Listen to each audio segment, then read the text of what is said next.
Semuanya. Halo, Jal.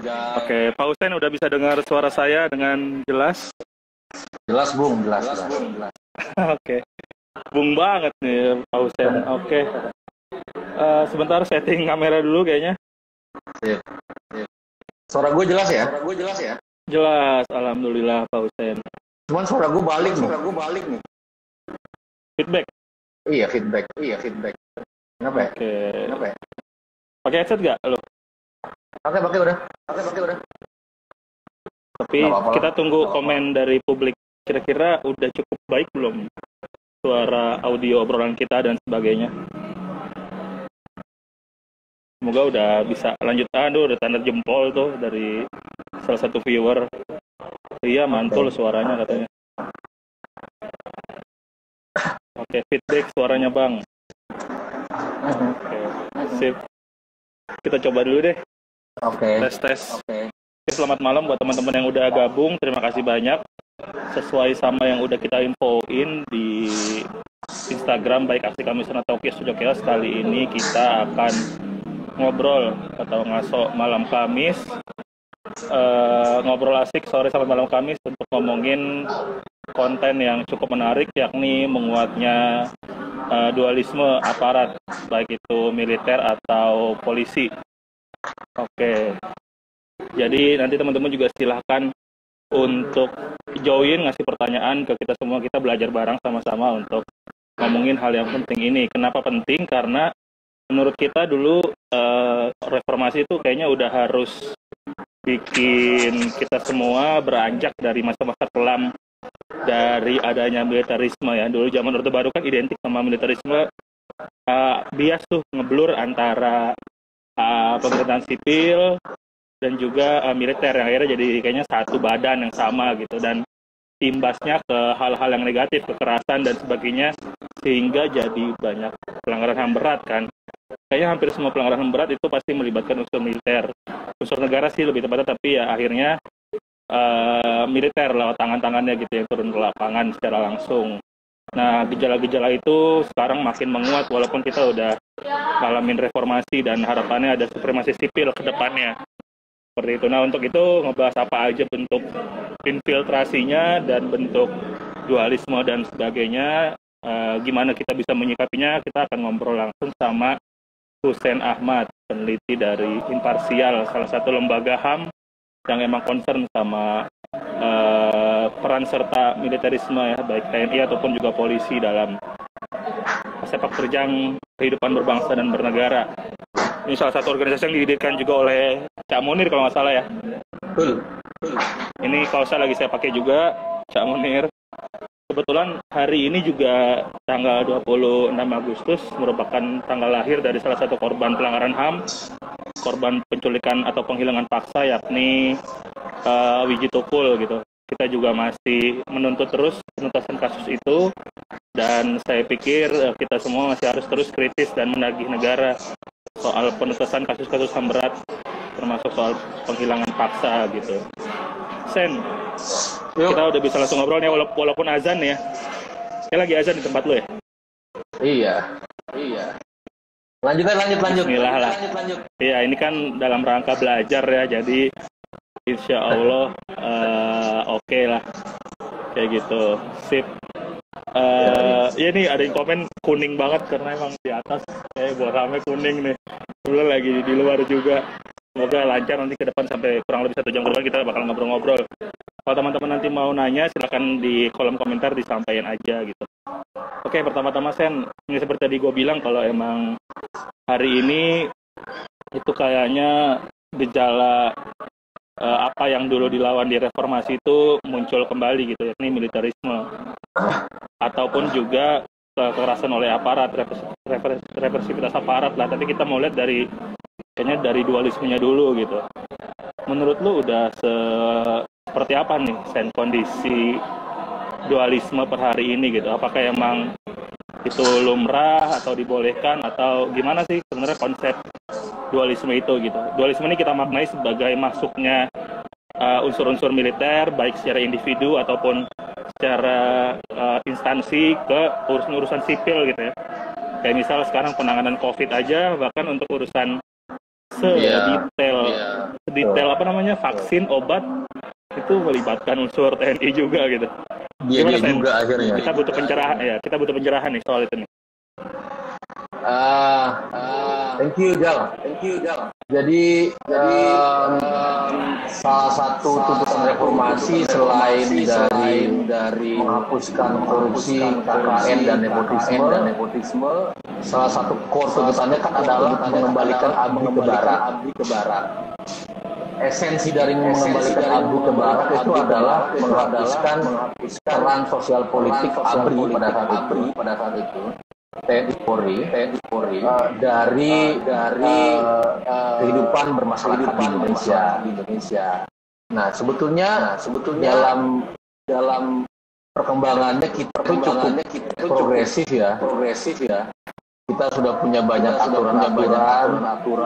Misalnya pada awal reformasi kita punya TAP MPR nomor 6 tahun 2000 dan nomor 7 tahun 2000 tentang pemisahan TNI Polri dan peran TNI Polri. Nah, di situ tuh jelas soal apa-apa saja yang boleh dilakukan sama mereka dan apa yang tidak boleh dilakukan oleh mereka. Termasuk apa yang tidak boleh dilakukan oleh mereka di ruang sipil. Karena salah satu tesisnya aktivis Orde Baru lah pada saat itu, kenapa Orde Baru berkuasa secara lama begitu, karena mereka disokong oleh kekuatan militer pada saat itu ABRI. Sehingga ini menjadi penting. Dan kalau lihat ke sini sebetulnya aturan-aturannya sudah baik itu, termasuk undang-undang 3 tahun 2004 tentang TNI dan undang-undang Polri yang cukup bagus itu, pada pelaksananya tuh nggak diindahkan, Jal. Jadi pasal-pasal yang cukup bagus, misalnya TNI itu difokuskan dalam urusan pertahanan negara untuk menghadapi ancaman dari luar, itu seolah angin lalu gitu loh. Di ancaman dari luar. Halo. Tadi agak putus-putus di akhir. Iya. Ini feedback parah banget sih, gimana ya? Iya, bentar. Kayaknya coba gua setting ulang headsetnya deh. Coba gua nggak pakai headset deh, mungkin mudah-mudahan tidak. Coba ya lo coba nggak pakai headset. Gimana, kedengeran nggak gue? Di gue sih aman-aman aja, tapi nggak tahu kalau orangnya nggak nonton pakai headset. Gimana penonton? Ada feedbacknya nggak? Atau noise? Tes. Ini di samping gue juga ada penonton sih. Nah, ini ada yang bilang udah aman. Sudah nggak mantul. Kita lanjut lah ya, tadi sampai ke ada peraturan kita sebenarnya punya banyak instrumen hukum yang cukup bagus yang memastikan bahwa TNI dan Polri itu berada dalam lingkungannya, itu nggak diindahkan, Jam. Misalnya dalam undang-undang TNI pasal 7 ayat 3 itu dalam urusan operasi militer dan operasi militer selain perang itu misalnya harus berdasarkan keputusan negara, yaitu keputusan presiden bersama DPR. Nah, pada kenyataannya itu tuh nggak pernah dipakai. Coba tanya misalnya penunjukan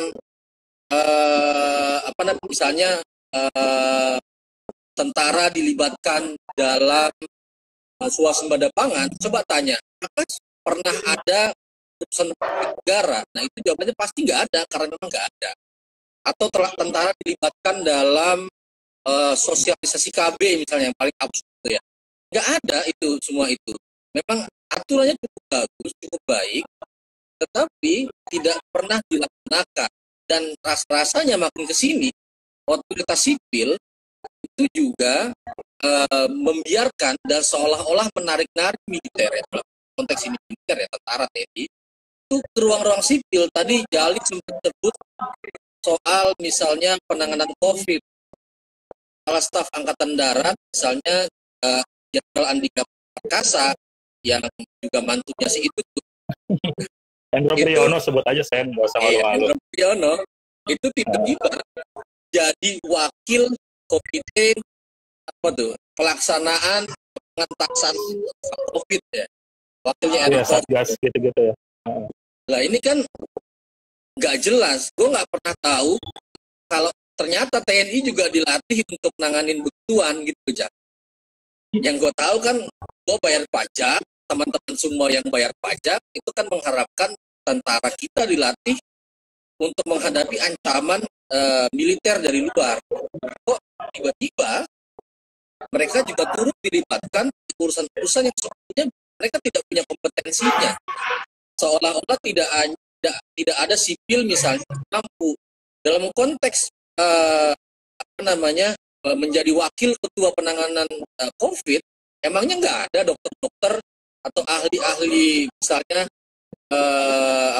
virus gitu yang cukup mampu gitu loh, yang berasa banyak gitu. Kenapa harus tentara? Nah, itu membuktikan bahwa otoritas sipil kita masih punya anggapan bahwa militer ini ada dalam satu derajat lebih tinggi dari sipil, seolah-olah mereka bisa melakukan apapun, mulai dari urusan sosialisasi KB sampai urusan bersih-bersih Citarum sampai urusan kesehatan.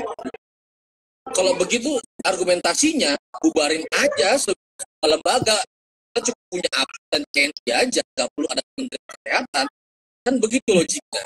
Iya.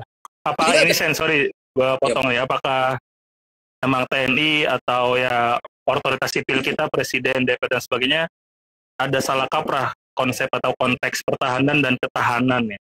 Kayaknya seolah-olah untuk mewujudkan ketahanan di semua unsur harus ada unsur TNI dalamnya gitu, ketahanan pangan, lumbung padi nasional nanti Kementan dilibatkan gitu. Pak Prabowo dapat bagian tuh lahan dan sebagainya. Betul. Sampai ke urusan ketahanan nasional yang emang konsepnya sangat luas gitu. Itu akhirnya disusupi juga sama peran-peran militer di dalamnya gitu.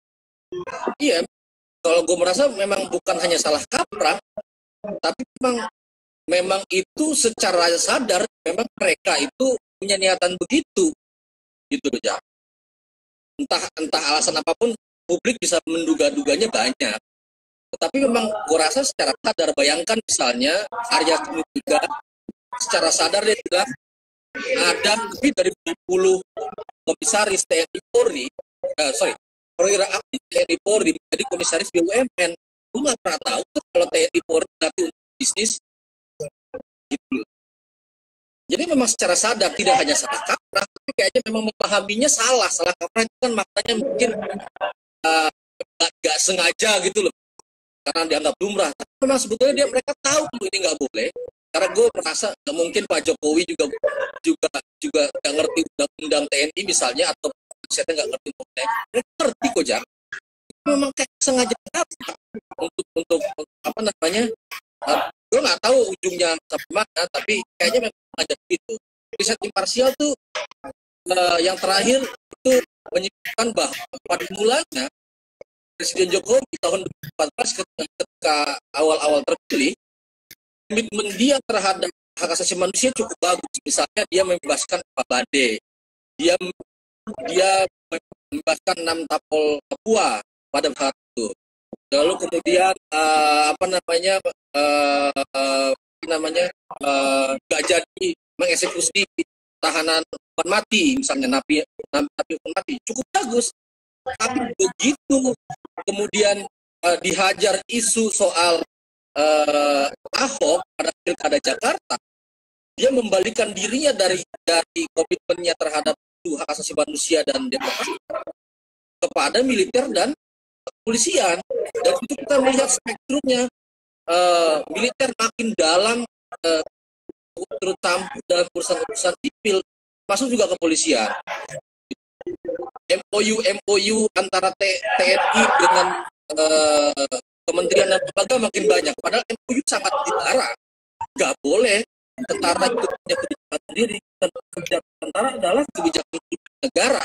Yang itu diputuskan antara presiden dengan DPR, nggak boleh kepala staf angkatan darat itu bikin MOU dengan Kementerian Kesehatan, nggak boleh. Terus berdasarkan perintah presiden.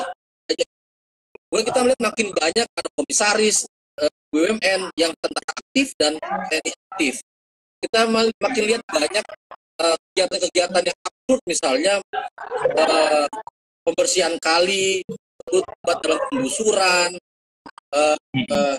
kemudian perusahaan ya, swasembada pangan, itu pasca pilkada Jakarta. Jadi Jokowi kemudian membalikan dirinya kepada militer dan Polri, dan narasinya berubah dari Dekam dan demokrasi berubah menjadi narasi nasionalisme, radikalisme, dan itu identik dalam tanda kutip dengan keamanan. Kira-kira gitu aja. Oke, Sen, mantap. Tadi cukup komprehensif menjelaskannya. Ini di kolom komentar malah rame bahas soal ada kawan kita yang ngomong soal khilafah sepertinya nih. Terima kasih buat aspirasinya MHD Apri Nanda soal khilafah. Nanti kita mungkin bisa bikin diskusi khusus soal khilafah. Hari ini kita bahas soal militerisme dan represivitas aparat. Oke, ya akhirnya juga terwujud dalam penunjukan posisi-posisi yang ya layaknya harus sipil ya. Bahkan kan sekarang menteri yang background militer juga banyak banget ya.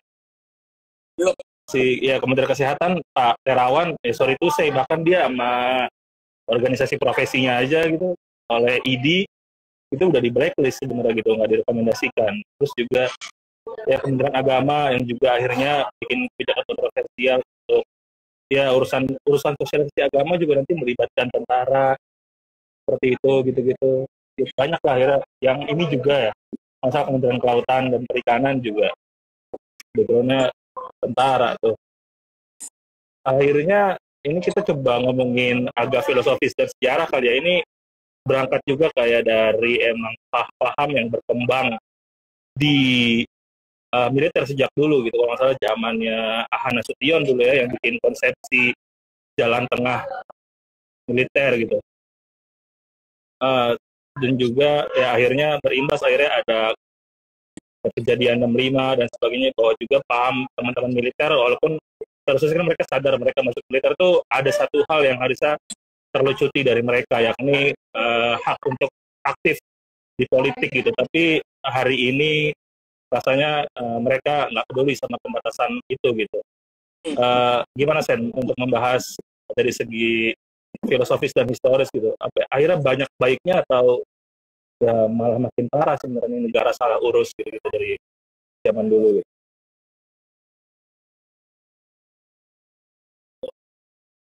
Ya, halo.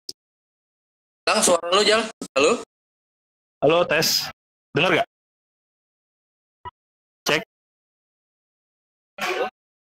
Tes. Kok bisa dengar suara lo ya? Halo, 1, 2. Cek. Halo? Tes, saya belum. Cek. Sini. Tadi suara lo sama sekali gue nggak dengar. Kenapa ya? Wah. Tes. 1, 2. Sip. Udah bisa dengar sekarang? Ya. Kalau kita mau kulik sedikit soal filosofisnya ya, sebetulnya dalam kajian security sector reform ya, sebetulnya militer itu dulunya di dalam sejarah manusia itu memang satu kelompok yang memang secara khusus dibentuk, dibiayai, diorganisasi dan semata-mata hanya untuk berperang dan bukan untuk urusan yang lain gitu loh. Nah, dalam perkembangannya memang dalam negara-negara yang berkembang pasca kolonial memang militer itu dibutuhkan pada mulanya, sama halnya dengan Indonesia, dibutuhkan pada mulanya untuk melakukan pembangunan, untuk melakukan mengisi pos-pos sipil yang belum ada. Kenapa? Karena mereka adalah satu institusi yang cukup rapi, karena organisasi militer mereka rapi gitu ya, dan kemerdekaan dan sifatnya sementara gitu loh, nggak bisa terus menerus begitu. Kenapa Kenapa nggak bisa terus-menerus? Itu tadi, karena memang hakikat ya, militer dibentuk, itu kan semata-mata memang berperang. Tujuan mereka, kenapa sih kita butuh militer ya? Karena kita untuk bertahan dari serangan agresi militer dari luar. Kan awalnya begitu. Bukan untuk swasembada pangan, bukan untuk jadi komisaris di BUMN, bukan jadi nangani kesehatan, kan bukan itu semua. Nah memang juga pada awalnya di Indonesia memang sejarah sangat pelik ya, ada apa namanya peran jalan tengah militer yang Nasution itu, yang memang itu akhirnya melegitimasi peran divisi ABRI pada saat itu, yang sama-sama kita kritisi tahun 98. Nah itu yang kemudian kita mesti awasi dan pastikan itu tidak terjadi lagi, karena gejala-gejala untuk ke sana itu banyak sekali sekarang kita bisa temukan gitu loh. Nah Iya. ya gitu, gimana? Akhirnya ya kalau yang gue tau sih dulu imparsial sering rajin-rajin ngobrol sama militer ya. Kayaknya ada kelas-kelas yang emang untuk bahas HAM dan sebagainya. Sejauh ini gimana Sen untuk pemantauan instrumen-instrumen hukumnya dan sebagainya? Atau emang ya masih ada gak sih perwira-perwira militer tuh yang emang engeh secara filosofis nih perbedaan sipil militer dan harusnya bagaimana pendudukannya seperti itu gitu? Gimana? Sorry, gue nggak nangkep gimana? Ya jadi setahu gue kan imparsial lu sering ya ngobrol sama militer itu, mungkin bikin tahu deh kayaknya kelas-kelas ngomongin HAM gitu-gitu sama para anggota perwira gitu-gitu. Nah di level elit tuh masih ada gak sih? Kalau dulu kan ada Agus Wijoyo kalau nggak salah, yang mantan gubernur Lemhanas ya, yang masih kayaknya bisa mendudukan secara benar tuh posisi militer sama sipil dan HAM gitu-gitu. Kalau per hari ini ada kabar gembira gak, ada orang, emang ada elit-elit militer yang juga paham sama apa yang kita omongin, kalau apa yang institusinya lakuin per hari ini tuh banyak offsetnya gitu kalau main bola sebenarnya. Iya, sebetulnya orang-orang yang dalam tanda kutip baik itu banyak ya, Jal. Cuman memang nggak terekspos ya, karena budaya apa namanya yang terhadap pimpinan di militer itu sangat kuat gitu loh. Apa kata pimpinan gitu loh, pimpinan ngomong A ya, harus A. Tapi gue banyak menemukan juga, kita juga bisa berharap ke generasi baru yang lahir pasca 98 ya, yang maksudnya yang akademi militer, akademi kepolisian pasca 98 itu sebetulnya cukup memahami dengan baik apa namanya konsepsi pemisahan sipil dan militer. Hanya saja memang tadi gue bilang ini tidak boleh hanya diterjemahkan terhadap militer itu sendiri, tapi memang pemerintah sipilnya itu yang menggoda, yang menarik-narik juga militer untuk terlibat dalam urusan sipil gitu loh. Tapi gue mau disclaimer ya Jal ya, bukan berarti kemudian militer sama sekali tidak boleh dilibatkan dalam urusan sipil. No, boleh. Tetapi kebolehan itu harus diatur secara ketat. Misalnya dia harus berdasarkan keputusan politik negara. Ada perintah politiknya di situ. Satu, kedua, ada dasar hukumnya. Kedua, dia bisa dilibatkan ketika otoritas sipil ya, kementerian lembaga sipil sudah tidak mampu lagi untuk menangani ancaman yang terjadi. Misalnya dalam konteks bencana alam yang dibutuhkan kecepatan dalam penanganan bencana, ya memang hanya institusi militer lah yang bisa cepat untuk menangani itu sebelum kemudian diambil alih oleh Badan Nasional Penanggulangan Bencana gitu loh. Karena mereka yang punya yang juga orang militer sebenarnya pimpinannya. Yang orang militer itu yang gue sayangkan juga gitu loh. Gitu loh. Itu setidaknya dua syarat yang harus dimiliki oleh militer untuk kemudian terlibat di ruang sipil. Tanpa itu nggak bisa. Kuncinya ada di kata objektif civilian control objektif sipil. Jadi mereka harus dikontrol secara kuat ya, oleh sipil. Tidak boleh kemudian mengambil kebijakan sendiri. Karena berbahaya, orang yang dilatih untuk membunuh dan menghancurkan punya kebijakan sendiri itu sangat berbahaya. Wajah itu loh. Itulah kenapa gue mau nitip kampanye sedikit sekarang ini kan militer, Kementerian Pertahanan ini kan sedang membuat satu rancangan peraturan presiden terkait penanganan terorisme. Jadi inti dari penanganan dari Perpres itu adalah mengembalikan peran militer dalam konteks penanganan terorisme kembali ke ranah sipil. Yang sebelumnya itu adalah bagian dari criminal justice system, bagian dari peradilan pidana, gitu loh. Mereka diberikan kewenangan yang sama dengan kepolisian, padahal tentara bukan penegak hukum. Tentara adalah alat kekerasan negara untuk membunuh, gitu. Nah, ini sangat berbahaya karena kemudian pertama mereka tidak dilatih untuk menegakkan hukum, mereka dilatih untuk membunuh. Bayangkan kemudian mereka diberikan cek kosong ini, yang terjadi adalah kita bisa bayangkan kembali kondisi seperti Orde Baru. Dan pemberian kewenangannya sangat luas, mulai dari penangkalan hingga penindakan. Mereka bisa melakukan penyadapan, mereka bisa melakukan penangkapan secara mandiri tanpa berkoordinasi dengan kejaksaan, tanpa berkoordinasi dengan kepolisian. Ya, itu bisa saja kemudian terjadi penculikan terhadap aktivis, kemudian dilabel dengan teroris. Ya, kita nggak tahu nanti kemudian apa yang terjadi dengan orang-orang yang ditangkap itu, karena memang akuntabilitas militer sangat buruk, gitu. Lebih kemudian mereka menolak untuk kemudian diadili di peradilan sipil. Jadi ketika mereka melakukan pelanggaran, mereka diadili di peradilan militer. Dia yang melakukan pelanggaran, dia yang mengadili. Ya, itu kan absurd juga. Begitu keluar naik pangkat ya langsung ya. Begitu naik pangkat. Atau kalaupun dihukum besoknya punya perusahaan, kan itu mana gitu. Iya, nah sungguh gak adil nih, mereka punya privilege, punya kelebihan, dan ya kalau ibarat main monopoli mereka ngocok dadu dalam satu putaran bisa 5 kali, giliran kita kayaknya sekali doang. Iya. Itu gejala-gejala yang muncul ya, yang harus kita. Dan lebih dari itu satu hal juga yang teman-teman mahasiswa mungkin ya. Halo Jal. Sen. Yang lupa tadi kesebut sama kita Jal soal Halo. ini, soal Tes. Masih bisa tergabung? Bisa. Halo.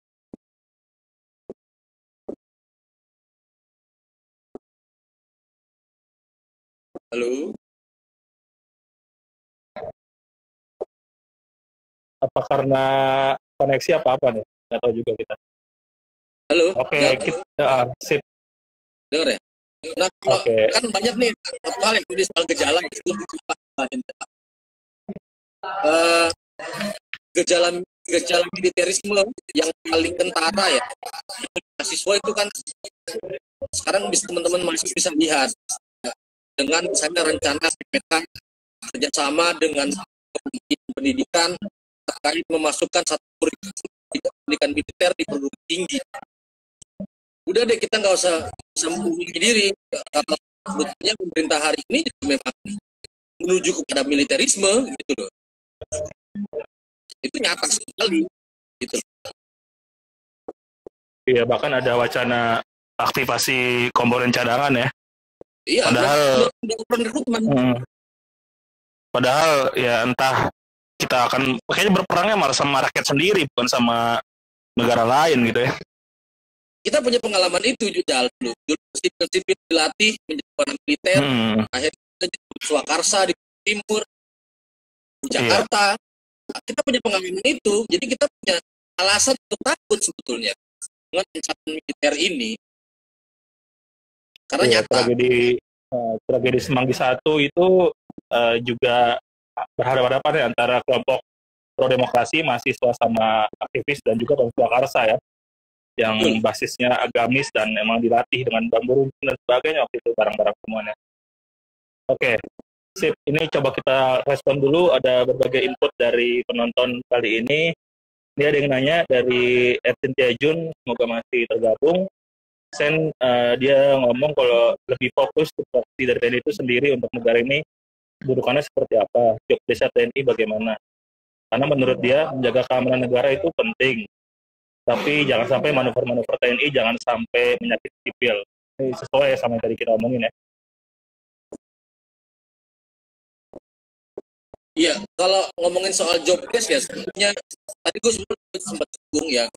Kalau ngomongin soal peran militer, ya jelas memang dia setiap hari dilatih, diorganisir, dibiayai oleh uang rakyat menghadapi ancaman dari luar.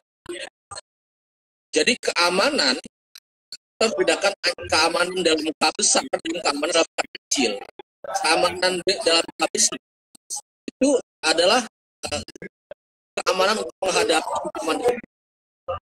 keamanan dalam skala kecil itu keamanan sipil yang sudah kita berikan secara baik dan kemudian lagi secara praktiknya kita masih bisa namanya itu.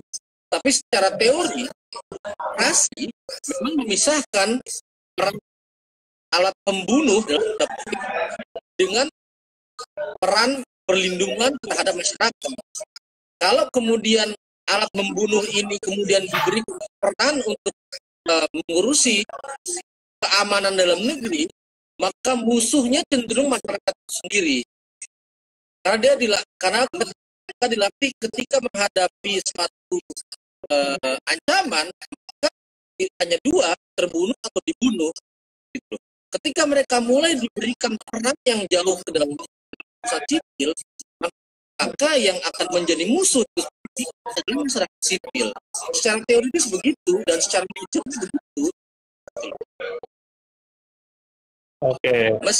Meski tadi memang kita punya peraturan syarat dan memang secara baik di Undang-Undang 34 tahun 2004 tentang pelibatan militer di ranah sipil oleh yang tapi syaratnya dua hal, harus berdasarkan keputusan politik negara dan ketika otoritas sipil mampu, misalnya ya dalam konteks terorisme, ketika ancaman terorisme skala sudah sangat besar dan mengancam keutuhan negara seperti ISIS misalnya sudah punya kekuatan militer besar, itu mau nggak mau memang itu menjadi ranahnya militer karena yang serangan dilakukan adalah serangan militer. Tetapi kalau masih dalam konteks tragedi di Surabaya misalnya, murni dalam konteks penegakan hukum karena itu bisa diatasi oleh kepolisian gitu loh. Tidak ya, perlu karena ya, urusannya ini soal anti kekerasan ya kayaknya. Kalau kekerasan, terorisme dan sebagainya dilawan dengan kekerasan lagi, belum tentu akan menyelesaikan masalah, Sen ya. Benar, itu ada riset Rand Corporation soal itu bahwa pendekatan militer untuk menangani terorisme itu tidak pernah berhasil. Justru pendekatan yang humanis, pendekatan radikalisasi itu yang bisa kemudian mengikis terorisme. Pendekatan ekonomi, pendekatan budaya itu bisa paham-paham terorisme kekerasan gitu loh. Oke, sip. Ini ada lagi input dari @kodi.topi, katanya dia bilang kalau memang militerisme itu di Indonesia punya keistimewaan yang diberikan oleh rezim-rezim di Indonesia, udah lama Orde Baru sampai pasca reformasi, militer bisa memframing bahwa yang anti militer kemudian dapat stigma komunis. Terlaku ke lu gak bisa nama teman-teman lo nih, lu dapat stigma komunis selama ini? Bolak-balik kayak gitu aja. Ya, itu udah emang jadi senjata andalan, framing, labeling, gitu ya. Nah, dari liberal, itu tidak hanya terjadi di liberal, Indonesia, komunis. Iya, iya. itu juga terjadi di Amerika ketika scare pada saat itu juga terjadi. Polanya sama. Selama kita punya landasan yang benar, yakni nilai-nilai hak asasi manusia dan sebagainya, jangan takut teman-teman juga untuk menyuarakan kebenaran gitu, tenang aja. Sip. Ada lagi dari Riyad Putuhena, apakah reformasi TNI dapat dijalankan tanpa kemauan dari dalam tubuh TNI sendiri? Mengingat sudah 6 tahun belakangan pemimpin kita berasal dan sangat didukung oleh sipil. Gimana kondisi reformasi TNI per hari ini, Sen? Menurut lo? Kalau dibandingin polisi ya, itu memang reformasinya militer karena mereka keluar dari men, mereka merubah doktrinnya, mereka secara praktisnya tidak ada di lembaga kementerian sipil itu satu dua baik gitu loh. Mereka mau kemudian siap dia ambil alih oleh pemerintahan sipil cukup baik. Dan jangan salah, tadi tanya apakah ada orang baik di dalam militer. Banyak sekali. Justru ada anggapan bahwa reformasi keamanan, reformasi militer yang kemudian bisa menghasilkan PR nomor 6 dan nomor 7 itu memang tidak hanya didorong oleh situ, tapi memang dalam internal mereka itu memang punya keinginan untuk gue udah capek nih, ini gue udah capek ngelawan rakyat, dan itu terjadi dalam internal militer. Memang orang-orang yang begitu jarang. Memang kita bisa banyak temukan pada generasi Pak Agus Wijoyo, gitu. Itu muncul kesukaan. Jadi kemungkinan bahwa reformasi militer berjalan di hari ini, ya itu memang buah dari memang mereka juga menginginkan itu, tidak hanya militer sipil dan apa namanya cinta mereka juga. Nah, problemnya adalah memang bukan pada kemampuan militernya, tetapi pada militer sipil hari ini yang memang berangsur menarik militer dan sipil gitu loh. Jadi mereka itu kan nggak bisa ngurusin sipil kalau pada kutip Jokowi nggak ngajak. Kalau Menteri Pertanian nggak ngajak suasana pertahanan, kalau Erick Thohir nggak ngajak jadi komisaris, nggak bisa masuk di situ. Jadi karena sipilnya juga yang sama-sama ganjen kali ya, karena ngerasa simbiosis mutualisme kali ya. Mereka yang punya kekuasaan butuh makin kuat kekuasaannya dengan menggandeng mereka yang punya kekuatan. Begitu juga dengan yang ya kayaknya perwira-perwira senior di TNI mempersiapkan karir pasca pensiunnya kayaknya untuk akhirnya bisa terjun di ranah politik sipil gitu. Sip. Oke. Ini ada lagi dari Gozi SHLDN _ sempat membaca di salah satu artikel soal duit fungsi Polri. Nah, gimana ke depannya kalau Polri dan TNI sama-sama ikut politik? Kita yang biasa-biasa bisa jadi apa katanya. Terus karena pembebasan lahan tuh kalian tinggal bawa aparat aja udah beres katanya. Jadi hak-hak orang-orang yang digusur tuh juga itu sering terjadi pola-pola penggunaan militer dalam ini ya, pembebasan lahan dan sebagainya, Sen ya. Iya. Konteks itu memang perjalanan kita panjang. Memang kita reformasi tersisa itu masih banyak gitu, yang bisa memastikan itu berjalan dalam trennya. Misalnya reformasi militer yang ini tidak pernah terjadi, yang pada tidak bisa memastikan akuntabilitas, bisa menghapuskan impunitas di militer, itu tidak terjadi. Di sisi lain juga memang ada kesalahan dari civil society ya, yang memang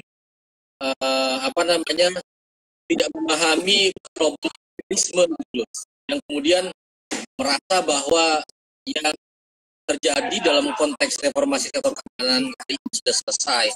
Nah, memang itu tugas kita ya sebagai ya, untuk mengingat kembali bahwa tugas-tugas reformasi militer dan itu masih panjang. Mau masuk ke reformasi Polri misalnya, kan sejak reformasi bergulir, kita sekarang melihat bahwa perilaku kekerasan itu terjadi di tubuh kepolisian dan aktivitasnya tidak terjadi. Justru yang terjadi adalah pengampunan dan aktivitas di internal mereka. Itu hanya terjadi karena kita kebingungan bagaimana caranya kita mengontrol kepolisian. Kita nggak ngerti apa formulasinya. Civil society sendiri memang kebingungan apakah polisi ini harus dibiarkan saja dan bagaimana mekanisme untuk menjaganya. Misalnya kita sudah punya Kompolnas misalnya jalan. Kompolnas dibiarkan orang begitu saja, nggak bisa dihukum, nggak bisa kemudian orang secara paksa, dan nggak bisa memaksa institusi kepolisian untuk menjalankan rekomendasinya. Jadi itu hanya sebagai lembaga Tuhan. Masyarakat sipil dipukulin, Kompolnas, Kompolnas kasih rekomendasi, tidak lanjuti juga nggak apa-apa sama polisi. Itu karena lembaga pengawasnya juga dulu. Nah, tugas kita dalam konteks kepolisian dan polisi menjadi institusi profesional adalah memperkuat fungsi pengawasan Kompolnas salah satunya. Lain daripada juga memperkuat literasi masyarakat sipil, bagaimana kemudian masih kepolisian. Selama ini kita teriak-teriak polisi demo mukulin mahasiswa misalnya. Terus apa yang mau kita lakukan? Solusinya apa supaya mereka nggak mukulin lagi? Tentu kan kita harus punya satu lembaga yang melakukan pengawasan, lembaga eksternal ya, melakukan pengawasan buat polisi. Dan lembaga pengawasan sekarang oblong. Bahkan isinya juga mantan polisi. Yang menurut gue itu juga nggak benar begitu. Selain itu juga memang kita harus dorong juga ada reformasi di internal kepolisian. Masyarakat sipil itu juga boleh serta merta ngomong, polisi nggak beres nih, polisi jahat nih. Tapi kemudian memberikan solusi bagaimana kemudian mereka untuk menjadi lebih baik. Nah, itu suatu problem juga yang memang harus kita selesaikan. Kita mau punya polisi yang seperti apa? Itu yang ini. Oke, ini tadi juga baru mau geser bahas soal ya polisi nih. Karena tadi udah dari awal kita bahas soal militer atau TNI. Ya tadi bener banget yang sekilas udah diungkap oleh Husein soal gimana emang hari-hari ini polisi kita tuh semakin kacau sih. Padahal tolong diinfoin Sen, misalnya sebenarnya ada instrumen-instrumen yang basisnya HAM juga ya, ada perkap soal HAM gitu-gitu, tapi akhirnya ada aturan itu mereka juga langgar sendiri gitu. Ya kalau akhirnya kita ukur, ya kita udah tahu lah kalau sebagai teman-teman tim hukum nih ya, tim hukum pada saat aksi massa dan sebagainya, udah kayak hafalan aja pasti setiap aksi nanti ada yang nyikat gitu, pasti ada yang ditangkap, bahkan sejak di stasiun dan sebagainya gitu-gitu, dan akhirnya kasihan teman-teman tim hukum kita begadangan untuk membebasin dan sebagainya gitu. Juga tentara ada banyak dugaan penyiksaan di tahanan dan sebagainya, tapi ya kita akhirnya nggak bisa berbuat banyak gitu. Bahkan untuk konteks lembaga pengawasan eksternal, misal ombudsman ya, waktu itu kan Kompolnas juga kita udah lihat emang ompong banget lah, tapi ombudsman yang emang sebenarnya didirikan untuk akhirnya bisa jadi garis pembatas lah antara mana yang benar dan tidak secara administrasi ya, ini juga dilangkahin gitu aja gitu. Kalau temuan ombudsman misal di kasus 21-22 Mei tahun lalu itu sama sekali nggak dihirauin tuh sama kepolisian gitu, dianggap angin lalu aja gitu. Watak-watak kayak gini tuh menurut lo gimana nih benahinnya nih, Sen? Pertanyaannya itu semuanya bisa satu disertasi tuh.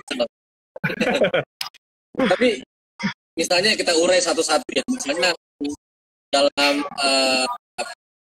penistaan dan kekerasan yang terjadi kepada masyarakat, itu kan ada satu problem di kepolisian, misalnya teman-teman polisi, orang-orang polisi yang kemudian polisi juga, teman-teman tentara juga begitu, yang kemudian dia baru-baru dari SPN misalnya, itu memang masih muda, dan kemudian ketika di SPN mereka hanya dilatih selama 3 bulan, kemudian pilihannya itu lebih banyak pada teori-teori.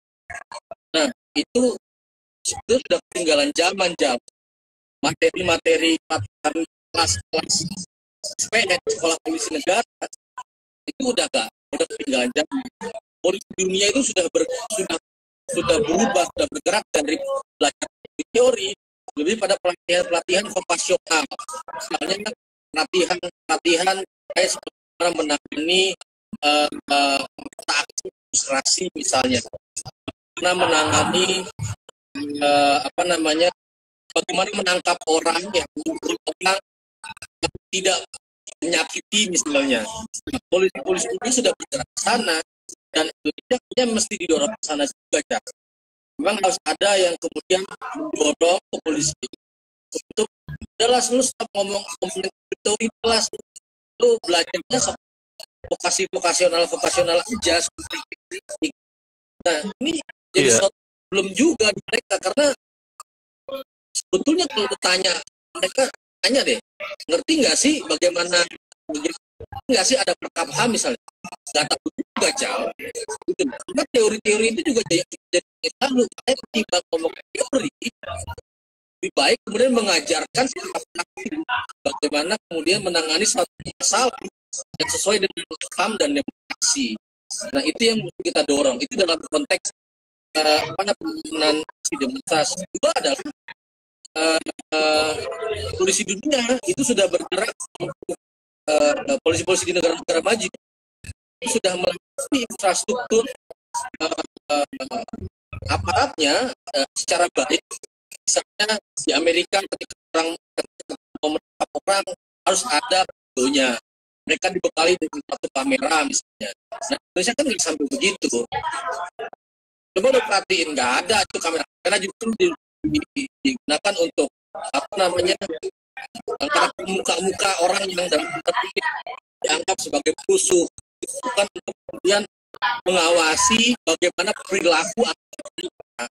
Padahal hakikatnya kemudian mereka dibekali untuk memastikan mereka itu melakukan tugasnya sesuai dengan misalnya perkap pengerahan pasukan dan seterusnya, penggunaan senjata misalnya, itu penting.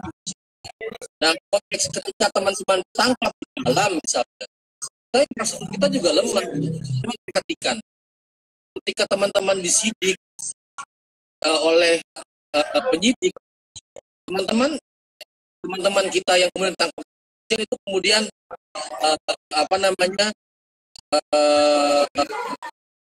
tidak berada dalam ruangan yang ada kameranya, ada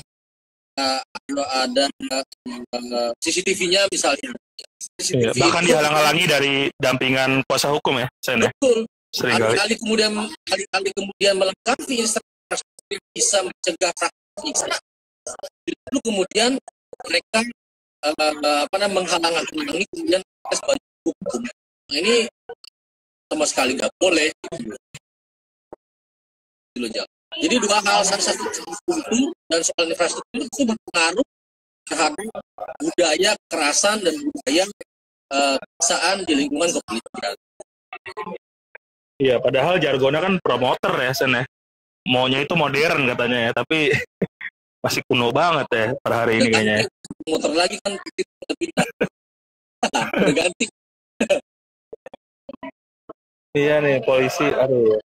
Karena gejala ya kalau publik secara luas dunia, mungkin kita belajar dari Amerika deh. Akhirnya Black Lives Matter itu kan akhirnya selain upaya untuk melawan tindak rasisme juga tindak sewenang-wenang polisi terhadap warga gitu ya. Betul. Dan itu perlawanannya sangat masif dan luas.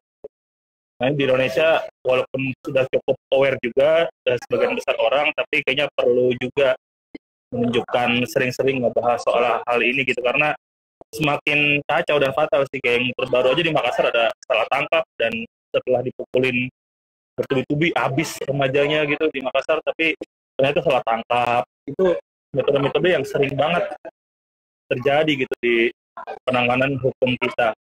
Dan entah gimana nanti gue juga akhirnya nggak tahu nanti secara politik elit apakah ada emang politisi yang bisa ngangkat soal-soal hal ini, karena gue rasa juga akhirnya mereka mungkin di balik tangan juga saling berkompromi gitu untuk kepentingan satu sama lain kayaknya ya. Gue ngerti nih Mahfud MD apa nggak ngelihat si fenomena-fenomena ini gitu, yang sebenarnya harusnya mereka dia tentang gitu pada zaman dia jadi akademisi di luar sana dulu. Dia ketua Kompolnas sekarang ya, kan ya? Apa? Si Mahfud MD ketua Kompolnas kan sekarang kalau ada. Iya, karena menurut undang-undangnya begitu, ex officio kan, siapa yang jadi Menko Polhukam dia yang jadi ketua.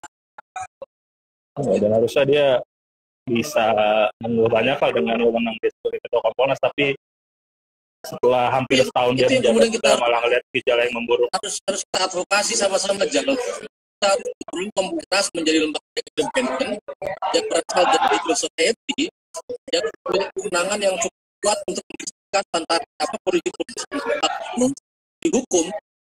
Itu memang advokasi yang harus kita kan. Ya, kalau ngandelin propam juga sama aja kayak kita ngarepin Jeruk makan jeruk. pantau gitu. Oke, Sen, ini kita udah hampir 1 jam ngobrolnya. Nanti juga pasti akan terputus secara otomatis kalau udah 1 jam. Yep. Mungkin di sesi terakhir ini kita bisa nge-remind sebenarnya isu krusial apa lagi-lagi nih yang harus kita awasi dari konteks fungsi aparat ya, baik itu TNI ataupun kepolisian gitu, yang hari-hari ini perlu kita awasi banget supaya wewenang mereka nggak lagi merenggut hak kita gitu sebagai warga. Yang paling urgent sebetulnya ada 2 hal ya, yaitu pertama soal pelaksanaan undang-undang sumber daya untuk pertahanan, yang itu memberikan kewenangan kepada pemerintah untuk komponen cadangan, yang tidak lain ditemukan adalah militerisasi sipil, yang menganggap bahwa semua urusan ancaman itu adalah ancaman dan tidak bisa dilawan dengan militer dan tindakan militer. Itu yang pertama, apa namanya, rekrutmen meningkat, kemudian bisa melawan sama gitu ya, sama-sama gitu persamaannya. Dan kalau kita gagalkan ancaman militerisasi yang sangat. Yang kedua adalah kembalinya tentara melakukan hukum dalam konteks penanganan terorisme yang rumornya presnya tinggal ini oleh Putri gitu loh. Jadi memang dalam 1 bulan ini memang perpres itu bisa tiba di tangan Jokowi dan berlaku, dan mereka bisa melakukan penangkapan terhadap siapapun orang yang dianggap melakukan aktivitas. Ya ini ya, dan ini sama halnya dengan mengembalikan peranan menangkap ya di luar hukum yang dilakukan ABRI pada masa Orba.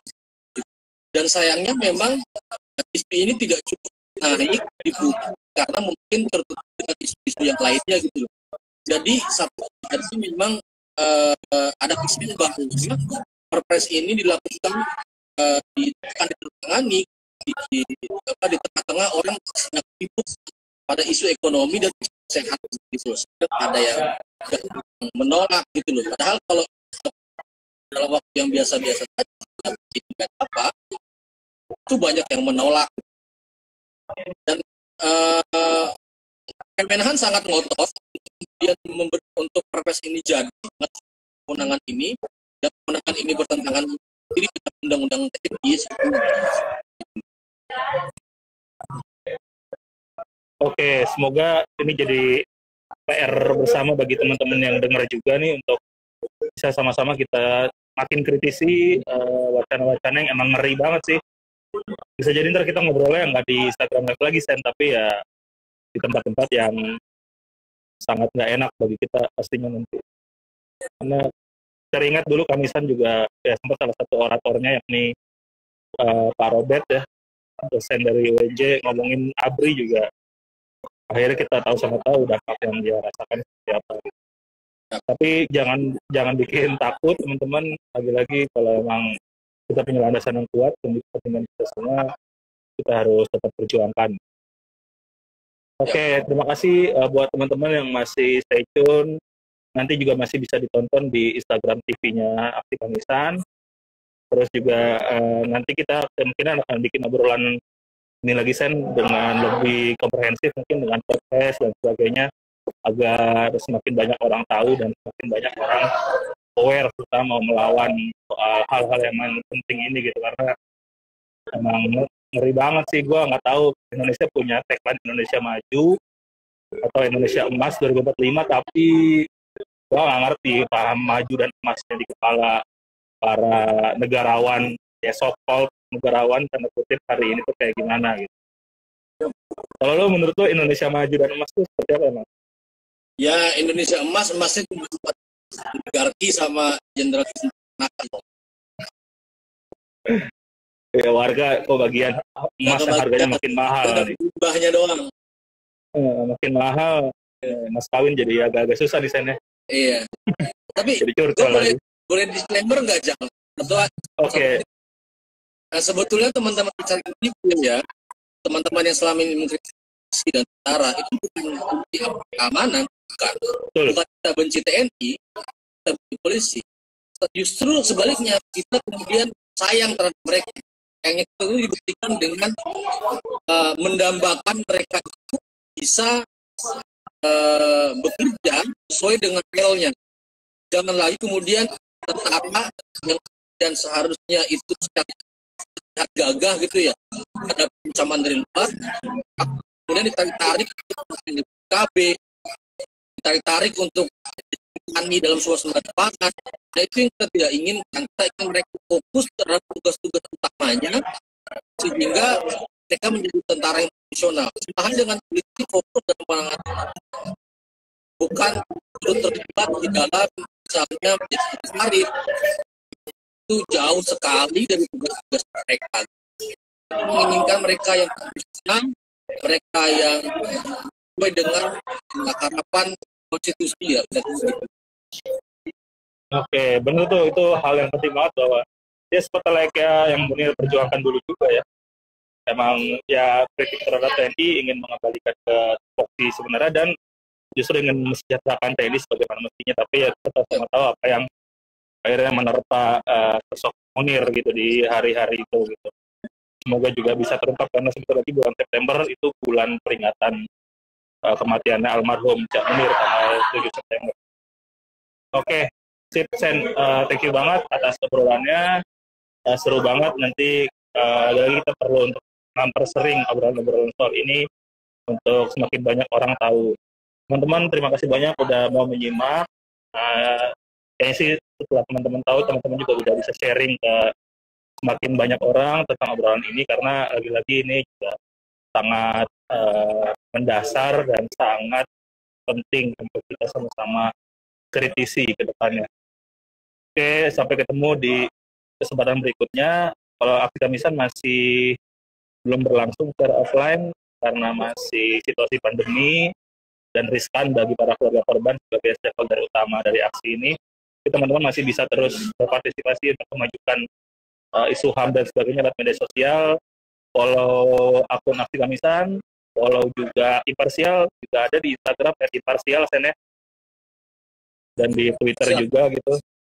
Silakan dikunjungi untuk diajak ngobrol soal isu-isu militerisme, kepolisian dan sebagainya. Oke, sampai ketemu di kesempatan berikutnya. Salam Aksi Kamisan, hidup korban, jangan diam dan lawan. Oke, silakan bisa di lawan militerisme. Jangan ganggu PSSI lagi.